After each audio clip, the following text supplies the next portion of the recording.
Welcome to 5 at 5. Lagacharla కేసులో twist ఇది. Jail నుంచి పట్నం నరేందర్ రెడ్డి లేఖ రాశారు. తన పేరుతో పోలీసులు ఇచ్చిన కన్ఫెషన్ రిపోర్టు తప్పు అని తెలిపారు ఆయన. కేటీఆర్ గురించి పోలీసులకు తానేమీ చెప్పలేదన్నారు. పోలీసులు తన నుంచి స్టేట్మెంట్ తీసుకోలేదని తెలిపారు. రిమాండ్ రిపోర్ట్లో ఏముందో తనకు తెలియదన్నారు. అసలు తన అడ్వకేట్ కోరితే రిమాండ్ రిపోర్ట్ ఇచ్చారన్నారు పట్నం నరేందర్ రెడ్డి.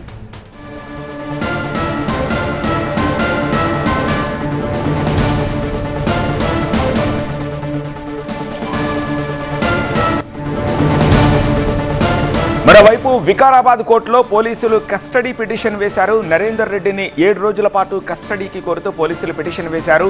విచారణను కోర్టు సోమవారానికి వాయిదా వేసింది. అలాగే పట్నం నరేందర్ రెడ్డి వేసిన బెయిల్ పిటిషన్ కూడా సోమవారానికి వాయిదా వేసింది కోర్టు. లగచర్ల లడాయి పొలిటికల్ టర్న్ తీసుకోవడంతో ఇష్యూపై అటెన్షన్ పెరిగింది. ఘటనలో కుట్ర కోణం ఉందని తేలడంతో మరింత రచ్చ రాజుకుంది. ప్రస్తుతం ఉన్నత స్థాయిలో ఎంక్వైరీ జరుగుతోంది. కీలక ఆధారాలు సేకరించే పనిలో పడ్డారు. పరిగి పోలీస్ స్టేషన్కు additional DG Mahesh Bhagwat, IG Satyanarayana వెళ్లారు. లగచర్ల ఘటనలో మొత్తం 3 కేసులు నమోదు చేసిన పోలీసులు ఇప్పటివరకు 21 మందిని అరెస్ట్ చేశారు. 47 మంది నిందితులను గుర్తించామని ఐజీ సత్యనారాయణ తెలిపారు. ఈ కేసులో కొడంగల్ మాజీ ఎమ్మెల్యే పట్నం నరేందర్ రెడ్డి అరెస్ట్ అయ్యారు. పట్నం నరేందర్ రెడ్డికి 14 రోజుల జ్యుడిషియల్ రిమాండ్ విధించడంతో పోలీసులు అతడిని చెర్లపల్లి జైలుకు తరలించారు. A1గా పట్నం నరేందర్ రెడ్డితో పాటు విశాల్, మహేష్, రమేష్, సాయిలను రిమాండ్కు తరలించారు. మహేష్, సురేష్, రాజు కలిపి కలెక్టర్ను ట్రాప్ చేశారని ఐజీ తెలిపారు. మరోవైపు పట్నం నరేందర్ రెడ్డి ఫోన్ను ఓపెన్ చేసి డేటా పరిశీలిస్తున్నారు. ఫోన్ డేటా ఆధారంగా ఈ కేసు మరో మలుపు తిరిగే ఛాన్స్ ఉంది. నరేందర్, సురేష్ కాల్స్పై కూడా ఫోకస్ పెట్టారు. మరోవైపు విచారణలో సంచలన అంశాలు బయటకొచ్చాయి. ప్రభుత్వ నోటిఫికేషన్లో భోగమోని సురేష్కు సంబంధించి ఎలాంటి భూమి లేదని పోలీసులు తేల్చారు. 42 మంది నిందితుల్లో 19 మందికి అసలు భూమే లేదని ఐజీ నివేదిక ఇచ్చారు. దాంతో సురేష్, పట్నం నరేందర్ రెడ్డికి ఎవరి నుంచి ఆదేశాలు వచ్చాయో తేల్చే పనిలో పడ్డారు పోలీసులు. ప్రభుత్వాన్ని అస్థిరపరిచే కుట్రలో భాగంగానే కేటీఆర్తో పాటు ఇతరుల ఆదేశాలున్నట్టుగా రిమాండ్ రిపోర్టు వెల్లడించింది.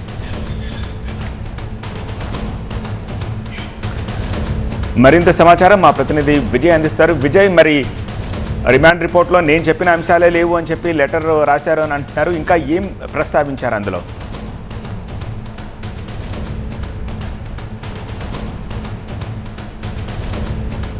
సమయంలో కావచ్చు, లేకపోతే తను రిమాండ్కి తరలించే సమయంలో లేదు. జడ్జి ముందుకి ప్రవేశపెట్టే ఒక 5 minutes ముందు తన చేతికి ఇచ్చారు. దాంట్లో తాను కేటీఆర్ గురించి కానీ ఎవరి ఆదేశాల మేరకు తాను చేసిన విషయానికి సంబంధించి ఎక్కడ కూడా తను మెన్షన్ చేయలేదు.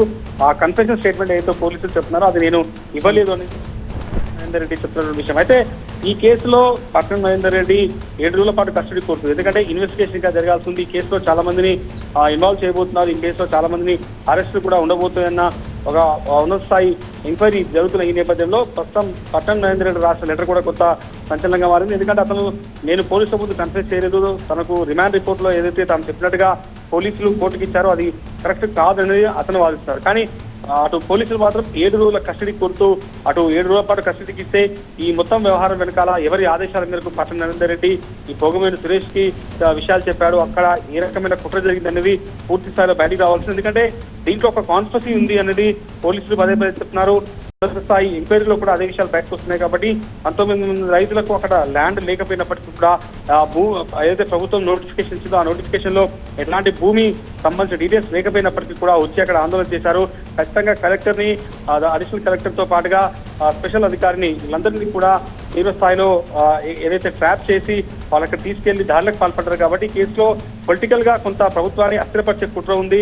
దాంతో పాటు పొలిటికల్ గా దీన్ని యూజ్ చేసే ప్రయత్నం చేశారన్నది పోలీసుల ఇన్వెస్టిగేషన్ లో బయటకు వస్తుంది. కాబట్టి ఈ విషయాలన్నింటిపైన పూర్తి స్థాయిలో ఎంక్వైరీ జరగడం కోసం అడిషనల్ డీజీ మహేష్ భగవత్ తో పాటు ఐజీ సత్యనారాయణ దాదాపు ఉదయం నుంచి కూడా అక్కడే ఉండి ఈ కేసుని ప్రత్యక్షంగా ఈ కేసులో అనేక అంశాలపైన విచారణ కొనసాగిస్తున్నారు. ఇప్పటికే సురేష్ పరారీలో ఉన్నాడు, ఆయన కోసం పెడుతున్నారు.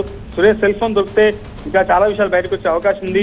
ఎవరి ఆదేశాల మేరకు ఈ వ్యవహారం అంతా జరిగింది అనేది ప్రస్తుతం పూర్తి స్థాయిలో ఎంక్వైరీ చేయడం కోసం పోలీసులు అయితే మొత్తం టెక్నికల్ ఎవిడెన్స్ తో పాటుగా పూర్తి స్థాయిలో ఇంకెవరెవరైతే పరారీలో ఉన్నారో వాళ్ళందరి కోసం కూడా వెళ్తున్నారు. ఓవరాల్ గా ఈ కేసులో విజయ్ పరిగి సబ్ జైల్లో నిందితులు ఉన్నారు, మనకు తెలుసు. వాళ్ళని పరామర్శించేందుకు బీఆర్ఎస్ నేతలు వెళ్ళారు. సో అలా బయటకు ఏదైనా వచ్చిందా అంటే అనుకోవచ్చు. బట్ చర్లపల్లి జైల్లో ఉన్న నరేందర్ రెడ్డిని ఎవరూ పరామర్శించినట్టుగా దాఖలాలు లేవు. సో ఈ నేపథ్యంలో అసలు నరేందర్ రెడ్డి రాసిన లేఖ బయటకు ఎలా వచ్చింది? అంటే అడ్వకేట్ అసిస్టెంట్స్, ఎందుకంటే ఇప్పుడు వచ్చిన లెటర్లో అడ్వకేట్స్ తీసుకొచ్చారు. ఎక్కడైతే చల్లపల్లికి సంబంధించినటువంటి జైలు సూపరింటెండెంట్ ఆధ్వర్యంలోనే ఆ లెటర్ పైన ఆయన సంతకం చేశారు. ముగ్గురు అడ్వకేట్లు టీఆర్ఎస్ లీగల్ కి సంబంధించినటువంటి ముగ్గురు అడ్వకేట్లు చల్లపల్లి జైలుకి వెళ్ళిన సమయంలోనే ఆయన ఈ లెటర్ రాశారు. దానిపైన ఆయన సంతకం కూడా తీసుకున్నారు. అడ్వకేట్లు కలిశారు. ఉదయం నుంచి కూడా చాలా మంది నేతలు, హరీష్ రావు నేతృత్వంలో చాలా మంది బీఆర్ఎస్ ఎమ్మెల్యేలు కూడా ముందుగానే వెళ్ళి ములాఖత్ ఉదయం కలిసి వచ్చారు. సాయంత్రం బీఆర్ఎస్ సంబంధించిన లీగల్ అడ్వకేట్లు వెళ్ళిన సమయంలో ఆయన ఈ లెటర్ ఇచ్చారు. దానిపైన ఆఫీషియల్ గా కూడా చల్లపల్లి జిల్లాకు సంబంధించినటువంటి సూపరింటెండెంట్ సైన్ కూడా ఉంది. ఆయన సమక్షంలోనే ఈ లెటర్ రాసినట్టుగా కూడా క్లియర్ గా ఉంది. అయితే ఈ లెటర్ రాసిన తర్వాత పోలీసులు ఏ రోజుల కస్టడీ ఎందుకు అడుగుతున్నారంటే ఇంకా చాలా విషయాలు బయటకు రావాలి, ఇన్వెస్టిగేషన్ జరగాల్సింది, ఆయన పూర్తి స్థాయిలో ఎంక్వైరీ చేయాలి, ఇన్వెస్టిగేషన్ పెండింగ్ ఉంది. దీని వెనకాల ఉన్నటువంటి కుట్ర పూర్తి స్థాయిలో ఛేదించే పనిలో ఉన్నారు కాబట్టి 7 days కస్టడీ అయితే పోలీసులు కోరుతున్నారు. Right Vijay. Second super exclusive news చూస్తే తెలంగాణలో సంచలనం సృష్టించిన ఫోన్ ట్యాపింగ్ కేసులో ఇవాళ 2 కీలక పరిణామాలు చోటు చేసుకున్నాయి. అందులో ఒకటి భుజంగరావు బెయిల్ పొడిగించడం అయితే రెండోది సిట్ విచారణకు మాజీ ఎమ్మెల్యే చిరుమర్తి లింగయ్య హాజరవ్వడం. ఈ 2 విషయాలను 1 by 1 డీటెయిల్ గా చూద్దాం. ఫోన్ ట్యాపింగ్ కేసులో కీలక నిందితుడిగా ఉన్న భుజంగరావుకు హైకోర్టు నుంచి కాస్త రిలీఫ్ దొరికింది. దానికి సంబంధించిన బ్రేకింగ్ న్యూస్ చూద్దాం. ఫోన్ ట్యాపింగ్ కేసులో కీలక పరిణామం చోటు చేసుకుంది. భుజంగరావుకు మధ్యంతర బెయిల్ పొడిగించింది హైకోర్టు. 4 రోజుల పాటు మధ్యంతర బెయిల్ పొడిగించారు. తదుపరి విచారణ సోమవారానికి వాయిదా పడింది. బెయిల్ గడువు ముగియడంతో నాంపల్లి కోర్టుకు వెళ్లారు భుజంగరావు. హైకోర్టు నుంచి సమాచారం రాలేదంటున్నారు నాంపల్లి కోర్టు. అయితే హైకోర్టు నుంచి మెమో తీసుకురావాలని సూచించారు. ఇక రెండో అంశానికి వస్తే ఇదే కేసులో విచారణకు హాజరవ్వాలంటూ మాజీ ఎమ్మెల్యే బీఆర్ఎస్ నేత చిరుమర్తి లింగయ్యకు ఈ నెల 9న నోటీసులు అందడంతో ఆయన ఇవాళ సిట్ ముందు హాజరయ్యారు. దాదాపు గంటన్నర పాటు లింగయ్యపై ప్రశ్నల వర్షం కురిపించారు సిట్ అధికారులు. ఆయన స్టేట్మెంట్ రికార్డ్ చేశారు. పోలీసు ఉన్నతాధికారులతో సంబంధాలు, ఆయనపై వచ్చిన ఆరోపణలపై ఆరా తీశారు. అసలు విచారణలో అధికారులు ఏమడిగారు, లింగయ్య సమాధానాలు ఎలా ఉన్నాయి, వాటిలో కొన్ని ఇప్పుడు చూద్దాం. ఎవరి ఫోన్ ట్యాప్ చేయించారో అని సిట్ ప్రశ్నించింది. అయితే ఫోన్లు ట్యాప్ చేయాల్సిన అవసరం లేదు అంటూ లింగయ్య సమాధానం చెప్పినట్టు తెలుస్తోంది. పోలీసులతో మీరు సంబంధాలు ఉన్నాయా అని సిట్ ప్రశ్నించినట్టు తెలుస్తోంది. కానీ ఫోన్ ట్యాపింగ్ తో తనకు ఎలాంటి సంబంధం లేదని లింగయ్య క్లారిటీ ఇచ్చినట్టు తెలుస్తోంది. ఇక మునుగోడు ఎన్నికల టైంలో తిరుపతన్నతో మాట్లాడారా అంటూ ప్రశ్నించింది సిట్. ప్రచారం ఎలా జరుగుతుందని అడిగితే సమాధానం ఇచ్చానన్నారు లింగయ్య. మరి ఇద్దరి నంబర్లు తిరుపతన్నకు ఎందుకు పంపారు అంటూ సిట్ ప్రశ్నించింది. అయితే అడిగితేనే మదన్, రాజ్ కుమార్ నంబర్లు పంపానంటూ దానికి సమాధానం ఇచ్చారు లింగయ్య. ఇక వేముల వీరేశం అనుచరుల ఫోన్ ట్యాప్ చేయించారా అంటూ ప్రశ్నించింది సిట్. నేను ఎవరి ఫోన్లను ట్యాప్ చేయించలేదంటూ సమాధానం ఇచ్చారు లింగయ్య. ఇక విచారణకు మీరు సహకరించాలి అంటూ సిట్ కోరింది. అయితే ఎప్పుడు పిలిస్తే అప్పుడు వస్తానంటూ ఆయన క్లారిటీ ఇచ్చారు. ఇలా వీటితో పాటు పలువురు రాజకీయ నేతలకు సంబంధించిన వివరాలు కూడా అడిగినట్టు తెలుస్తోంది. మరోవైపు విచారణకు వెళ్లే ముందు చిరుమర్తి లింగయ్య కీలక వ్యాఖ్యలు చేశారు. రాజకీయ కుట్రతోనే ఫోన్ ట్యాపింగ్ నోటీసులు వచ్చాయన్నారు. ప్రభుత్వ పనితీరును విమర్శిస్తున్నందుకే కక్ష సాధిస్తున్నారంటూ ఆగ్రహం వ్యక్తం చేశారు లింగయ్య. తనతో సంభాషణ నేను మాట్లాడే సంగతి తనకు ఐడియా లేదు సార్. ఎలక్షన్ ప్రచారం బిజీగా ఉన్న సందర్భంగా ఒకసారి ఫోన్ చేసినట్టు ఐడియా ఉంది, మాట్లాడినట్టు ఐడియా ఉంది తప్పితే నాకు వేరే ఇప్పుడు కూడా తటస్థపడదు. జిల్లాలో పనిచేసింది కాబట్టి 2 సార్లు ఎమ్మెల్యేనే కాబట్టి ఆ పరిచయంతో ఏదో ఫోన్ చేసిన తప్పితే నాకు వేరే రకంగా అయితే ఏం తెలియదు వాస్తవంగా. కానీ ఈ మధ్య నేను వారం 5-6 రోజులు వస్తుంది టీవీలలో పేపర్లలో ఏదో ఫోన్ ట్యాపింగ్ అంటే మరి నేను ఏ రకంగా నాకు అంత మ్యాన్ పవర్ నా దగ్గర ఉండదు. నేను అధికారులు ఎవరున్నా కలిస్తే మాట్లాడే వ్యక్తిని తప్పితే ఏ పోలీస్ ఆఫీసర్ పోస్టింగ్ వాళ్ళని మాట్లాడతారు, వాళ్ళకైనా పనులు మాట్లాడతారు, మాకేదైనా మా కార్యకర్తల పనులు మేము మాట్లాడతాం అధికారులతో. గత 2-3 నెలల నుంచి కూడా ప్రభుత్వం యొక్క పనితీరు మీద ఎండగడుతున్నాం, ప్యాడ్ మీద చేస్తున్నాం, కాటన్ మీద చేస్తున్నాం. వాళ్ళ యొక్క పనితీరు బాగలేదు, మెరుగుపరచుకోండి అని చెప్పి వాళ్ళకు గుర్తు చేస్తున్నాం. ఆ సందర్భంగా రాజకీయ కుట్రలో భాగంగా కావచ్చని భావిస్తున్నాం. అంత తప్ప నాకు తిరుపతి అన్నతో ప్రత్యేకంగానే నాకు ఇప్పుడు కూడా కూర్చునే మాట్లాడి ఎప్పుడు లేదు. దీనిపై లేటెస్ట్ అప్డేట్స్ మా ప్రతినిధి ప్రణీత అందిస్తారు. ప్రణీత, ఇది రాజకీయ కుట్రలో భాగంగానే ఇదంతా చేస్తున్నారని లింగయ్య సమాధానం చెప్తున్నారు. అయితే సిట్ అడిగిన అన్ని ప్రశ్నలకు సమాధానం ఇస్తూనే మీకు సహకరిస్తానని కూడా చెప్పారు. ఓవరాల్ గా చిరుమర్తి లింగయ్య విచారణ తర్వాత పోలీసుల నెక్స్ట్ స్టెప్ ఎలా ఉండబోతుంది? అయితే ఆయన స్టేట్మెంట్ని ఈరోజు జూబ్లీహిల్స్ ఏసీపీ రికార్డ్ చేశారు. ఇవాళ ఉదయం 12:30కి ఆయన జూబ్లీహిల్స్ ఏసీపీ ముందు అటెండ్ అయ్యారు. దాదాపు గంటన్నర పాటు చిరుమూర్తి లింగయ్యని పోలీసులు ప్రశ్నించారు. అయితే ప్రధానంగా మునుగోడు ఉప ఎన్నిక టైంలో చిరుమూర్తి లింగయ్య సెల్ నంబర్ నుండి తిరుపతన్నకి 2 ఫోన్ నంబర్లను మెసేజ్ రూపంలో తిరుపతన్న మొబైల్కి పంపించారు. సో ఇప్పుడు తిరుపతన్న మొబైల్ని డేటా అనలైజ్ చేస్తున్న కొద్దీ ఎవరెవరి నంబర్స్ నుండి అయితే ఫోన్ నంబర్లు వచ్చాయో వాళ్ళందరికీ కూడా నోటీసులు ఇచ్చి పోలీసులు విచారణకు పిలుస్తున్నారు. సో అదే క్రమంలో లింగయ్యని కూడా పిలిచారు. సో ఈ రోజు లింగయ్య ఇచ్చినటువంటి క్లారిటీ, అటు పోలీసులకి స్టేట్మెంట్ రికార్డ్ చేసి వచ్చిన తర్వాత ఆయన మీడియాతో కూడా మాట్లాడారు. సో ఆయన తన వెర్షన్ని ఎక్స్ప్లెయిన్ చేశారు. తాను ఎక్కడా కూడా ట్యాప్ చేయించలేదు. గతంలో మునుగోడు ఉప ఎన్నిక టైంలో ప్రచారంలో ఉన్నటువంటి టైంలో తిరుపతన్న తనకి ఫోన్ చేసినటువంటి మాట వాస్తవమే. ప్రచారం ఎలా జరుగుతుందని అడిగినప్పుడు తాను ప్రచారం సజావుగా జరుగుతుందని చెప్పాను. సో తిరుపతన్న అడిగినటువంటి 2 ఫోన్ నంబర్లు తను బిజీగా ఉన్నటువంటి నేపథ్యంలో తన అనుచరులకి చెప్పి ఫోన్ నంబర్లు పంపించాలని నేనే చెప్పానంటూ లింగయ్య మీడియాతో కూడా మాట్లాడినటువంటి సందర్భాన్ని చూసాం. అయితే ఇప్పుడు ఎవరి ఫోన్ నంబర్లు అయితే లింగయ్య తిరుపతన్నకు షేర్ చేశాడో ఆ ఇద్దరు కూడా గతంలో తన వద్ద పనిచేసినటువంటి వారే. సో వారితో ఎక్కడా కూడా తనకి శత్రుత్వం కానీ వైరాగ్యం కానీ లేదు. కేవలం తిరుపతన్న అడిగినటువంటి కారణంగానే ఆ 2 ఫోన్ నంబర్లను కూడా తిరుపతన్నకి పంపించానంటూ లింగయ్య చెప్పినటువంటి వర్షన్. సో ఈయన చెప్పినటువంటి స్టేట్మెంట్ అంతా కూడా పోలీసులు రికార్డ్ చేశారు. సో ఫర్దర్గా ఈయన ఇచ్చేటువంటి స్టేట్మెంట్ ఆధారంగా మళ్ళీ ఎవరికైనా నోటీసులు ఇస్తారా అనేటువంటిది కూడా చూడాల్సి ఉంది. ఆల్రెడీ ఉమ్మడి నల్గొండతో పాటు ఉమ్మడి మహబూబ్ నగర్ జిల్లాకు సంబంధించినటువంటి నేతలకు సైతం నోటీసులు వెళ్ళైనటువంటి ఊహాగానాలు వినిపిస్తున్నటువంటి నేపథ్యంలో సో ఫర్దర్గా వాళ్ళని ఏమైనా విచారణకు పిలుస్తారనేటువంటిది కూడా చూడాల్సి ఉంది. Right, thank you Priyanka. Amaravati కోసం ఎంతైనా చేస్తాం, భవిష్యత్తులో కూడా త్యాగాలకు సిద్ధం, కాకపోతే ఒక్క షరతు అంటూ మెలుగుపెడుతున్నారు గుంటూరు జిల్లా తాడికొండ రైతులు. తాడికొండలో జరుగుతున్న రైల్వే లైన్ పనులను అడ్డుకున్న రైతులు భూ సేకరణ కాదు భూ సమీకరణ చేయాలి అని డిమాండ్ చేస్తున్నారు. అమరావతి రైతుల తరహాలో తమ భూముల్ని కూడా భూ సమీకరణ ద్వారా తీసుకోవాలని డిమాండ్ చేస్తున్నారు. అమరావతికి దేశంలోని ప్రధాన మెట్రో నగరాలతో కనెక్టివిటీ ఏర్పరుస్తూ కేంద్ర ప్రభుత్వం ఇటీవలే రైల్వే లైన్ ని ఆమోదించింది. 3 ఏళ్లలో పూర్తి చేయాలని లక్ష్యంగా పెట్టుకుంది. ఈ రైల్వే లైన్ కోసం జరిగే భూ సేకరణలో తమ వంతు సహకారం అందిస్తామని కేంద్రానికి రాష్ట్ర ప్రభుత్వం హామీ ఇచ్చింది. ఎర్రపాలెం నుంచి నంబూరు వరకు 57 కిలోమీటర్ల మేర నిర్మించే ఈ రైల్వే లైన్ కోసం భూములు ఇస్తామంటూ ఇప్పటికే కొన్ని గ్రామాలు కూడా ముందుకొచ్చాయి. అయితే తాడికొండలోని కంతేరులో జరుగుతున్న రైల్వే లైన్ పనులను స్థానిక రైతులు అడ్డుకున్నారు. పెగ్ మార్కింగ్ చేసిన రైల్వే అధికారులపై రైతులు ఆగ్రహం వ్యక్తం చేశారు. ఎవరిని అడిగి హద్దు రాళ్లు వేశారంటూ మండిపడుతూ రైల్వే అధికారులు పాతిన ఆ రాళ్లను తొలగించేశారు. అమరావతి రైతుల తరహాలో తమకు కూడా పరిహారం ఇవ్వాలని కోరుతున్నారు. దీంతో రైతుల డిమాండ్స్ ని ఉన్నతాధికారుల దృష్టికి తీసుకువెళ్లాము అంటూ రైల్వే అధికారులు తెలిపారు. రైతులు తమ అభిప్రాయాలు సూచనలు ఏవైనా ఉంటే 90 రోజుల్లో తెలపాలి అంటూ సూచిస్తున్నారు. మరింత సమాచారంతో మా ప్రతినిధి నాగరాజు సిద్ధంగా ఉన్నారు. నాగరాజు, సో రైతుల డిమాండ్ చాలా క్లియర్ గా ఉంది. సేకరణ కాదు సమీకరణ అన్న రిక్వెస్ట్ చేస్తూ ఉన్నారు. పరిహారం కూడా ఆ స్థాయిలోనే ఇవ్వాలని కూడా అడుగుతూ ఉన్నారు. దీని సాధ్యాసాధ్యాలేంటి? ప్రస్తుతం అయితే రైతులు ఏదైతే డిమాండ్ చేస్తున్నారో ల్యాండ్ పూలింగ్లో తమ భూములు ఇస్తామని, అయితే దాని మీద ప్రభుత్వం ఒక విధానం అయితే ప్రకటించాల్సి ఉంది. ఎందుకంటే సాధారణంగా రైల్వే లైన్ల ఏర్పాటు విషయంలో భూములు తీసుకున్నప్పుడు ఖచ్చితంగా వాళ్ళందరికీ కూడా ల్యాండ్ అక్విజిషన్ కింద నష్టపరిహారం అయితే అందివ్వడం జరుగుతుంది. కానీ ప్రధానంగా ఇక్కడ ఉన్న వీళ్ళంతా కూడా రైతులంతా ఒకటే డిమాండ్ చేస్తూ ఉన్నారు, ల్యాండ్ పూలింగ్లో తీసుకోవాలి.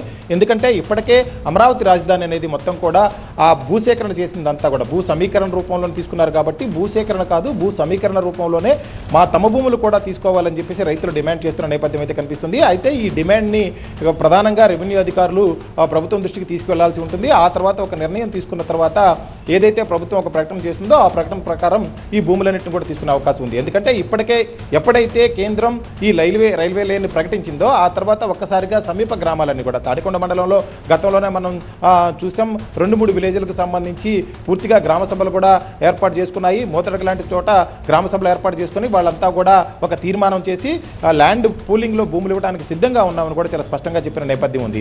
అయితే ముందుగా అధికారులు ఈ ప్రాజెక్టు మీద చాలా దృష్టి పెట్టారు. కాబట్టి వెంటనే మార్కింగ్ చేసేందుకు ఈ రోజు క్షేత్రస్థాయికి వెళ్ళడం జరిగింది. అయితే కొన్ని గ్రామాల్లో ఇప్పటికే వాళ్ళు చెప్పినట్లుగా ఏదైతే ల్యాండ్ పూలింగ్లో భూములు ఇచ్చేందుకు సిద్ధంగా ఉన్నాం కాబట్టి ప్రభుత్వం నుంచి ఆ విధమైన ప్రకటన రావాలి, ఆ తర్వాత భూములన్నీ కూడా ఇస్తామని చెప్తున్నారు. కాబట్టి ఇటు గుంటూరు జిల్లాతో పాటు పల్నాడు జిల్లాలకు సంబంధించి పెదకూరపాడు నియోజకవర్గంలోని అమరావతి మండలంలోని కొన్ని గ్రామాలు కూడా ఈ రైల్వే లైన్ పరిధిలోకి వస్తాయి. కాబట్టి అక్కడ కూడా ఇదే విధాన్ని అవలంబించాలని అక్కడ రైతులు డిమాండ్ చేస్తున్న నేపథ్యంలో ప్రభుత్వం ఎటువంటి నిర్ణయం తీసుకుంటుందో వేచి చూడాల్సి ఉంటుంది. అయితే రైతులు మాత్రం చాలా స్పష్టంగా డిమాండ్ చేస్తున్నారు, ల్యాండ్ పూలింగ్లో భూములు ఇచ్చేందుకు సిద్ధంగా ఉన్నాం, కానీ మాకు మొత్తం కూడా ఏదైతే పూలింగ్ విధానంలో తీసుకుని నష్టపరిహారం ఇవ్వాలని డిమాండ్ చేస్తున్నారు. Thank you Nagaraju. ఇక దేశ రాజధాని ఢిల్లీకి వెళదాం. ఢిల్లీలో గ్యాస్ ఛాంబర్ గా మారిపోయినట్లుగా పరిస్థితులు కనిపిస్తున్నాయి. కాలుష్య కోరల్లో చిక్కుకుని విలవలలాడిపోతోంది ఢిల్లీ. దట్టంగా కమ్ముకున్న పొగతో సమీపంలో ఉన్న దృశ్యాలు కూడా కనిపించడం లేదంటే సిచ్యువేషన్ ఎంత వరస్ట్ గా ఉందో మనం అర్థం చేసుకోవచ్చు. గాలిలో వాయు నాణ్యత సూచీలు వరుసగా రెండో రోజు 600 మార్కు దాటేశాయి. దీంతో జనం ఇళ్లలోంచి బయటకు రావాలంటేనే భయపడుతున్నారు.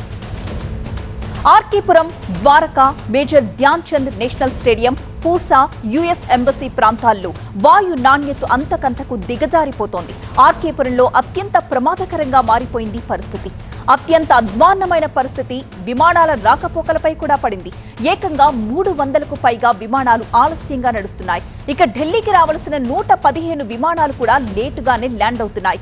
ఇక ఢిల్లీ నుంచి బయలుదేరాల్సిన 226 సర్వీసులకు అంతరాయం ఏర్పడింది. మా ప్రతినిధి మహాత్మా మరింత సమాచారంతో సిద్ధంగా ఉన్నారు. లైవ్ లో మహాత్మా.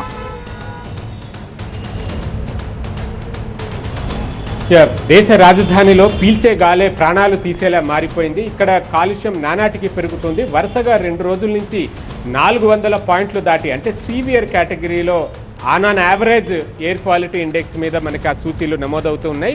కొన్ని ప్రాంతాల్లో చూసుకుంటే ప్రస్తుతం నేనున్నది ఇండియా గేట్కి సమీపంలో. ఇందాక మీరు చెప్పిన మేజర్ ధ్యాన్ చంద్ స్టేడియం, అక్కడ ఒక రికార్డింగ్ పాయింట్ ఉంటుంది ఎయిర్ క్వాలిటీ ఇండెక్స్. అక్కడికి అతి సమీపంలోనే నేనున్నాను. ఇక్కడ 600 పాయింట్లకు అటు ఇటుగా ప్రస్తుతం ఎయిర్ క్వాలిటీ ఇండెక్స్ మీద కనిపిస్తూ ఉంది. సాధారణంగా ఎయిర్ క్వాలిటీ 50 లోపు ఉంటే ఆరోగ్యకరం, 50 నుంచి 100 వరకు ఉంటే సాటిస్ఫాక్టరీ అని చెప్పంటాం.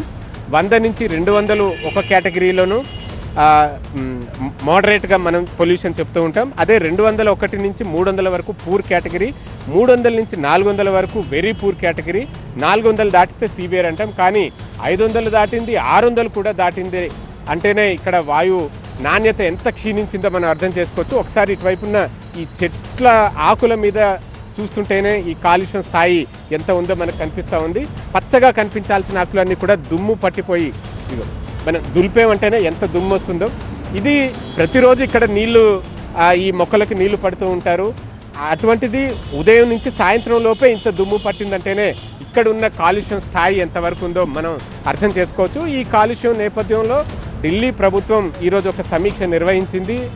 పర్యావరణ శాఖ మంత్రి గోపాల్ రాయ్ సమీక్ష నిర్వహించి graded response action plan 3 implement చేయాలా వద్దా అన్న దాని మీద చర్చలు జరిపారు. అయితే రేపటికి పరిస్థితిలో కొంత మార్పు వస్తుంది.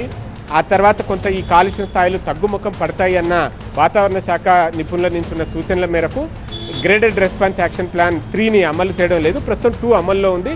ఆ 2 ప్రకారం ఏవైతే చర్యలు చేపడుతున్నామో అవి కొనసాగుతూనే ఉంటాయంటూ ఢిల్లీ ప్రభుత్వం, ఢిల్లీ పర్యావరణ శాఖ అధికారులు చెప్తున్నారు. మరొక వైపు వైద్యులు కూడా ఢిల్లీ ప్రజలందరికీ సూచనలు చేస్తున్నారు. వీలైనంత మేర అవుట్డోర్ యాక్టివిటీస్ని తగ్గించుకోండి, బయటికి అత్యవసరమైతే తప్ప వెళ్ళవద్దు, వెళ్తే ఖచ్చితంగా మాస్క్ ధరించండి, ఈ పొల్యూషన్ నుంచి కాపాడుకోవడానికి అంటూ చెప్తున్నారు. మరీ ముఖ్యంగా సెన్సిటివ్ ప్రజలు అంటే ఎవరైతే ఏజ్ గ్రూప్ పెద్దలు, వృద్ధులు ఉన్నారో, చిన్నారులు ఉన్నారో, లేదంటే ఆల్రెడీ శ్వాసకోశ వ్యాధులతోటి ఇబ్బందులు పడుతున్న వాళ్ళు ఉన్నారో వారు మరింత జాగ్రత్తగా ఉండాలి. ఎందుకంటే ఈ పొల్యూటెంట్స్, గాలిలో ఉన్న ఈ విషతుల్యమైన ఈ పొల్యూటెంట్స్ కారణంగా లంగ్ క్యాన్సర్ వచ్చే ప్రమాదం కూడా ఉంది అంటూ వైద్యులు హెచ్చరిస్తున్నారు. ఢిల్లీలో ఒక మనిషి జీవించాడు అని అంటే అతని ఆయుక్షీణం అంటే మిగతా బయట ప్రదేశాల్లో జీవించే వారితో పోల్చితే 10 ఏళ్ల ఆయు తగ్గిపోతుంది అన్నది కూడా నిపుణులు చెప్తున్న సూచన. సో ఇప్పుడున్న ఈ పొల్యూషన్ స్థాయిలను బట్టి చూస్తుంటే అది మరింత ప్రమాదకరంగా మారుతుందని మనం విశ్లేషించవచ్చు. Right, thank you Mahatma. ఇది ఇవాల్టి 5 at 5 చూద్దాం, చూస్తూనే ఉండండి TV9.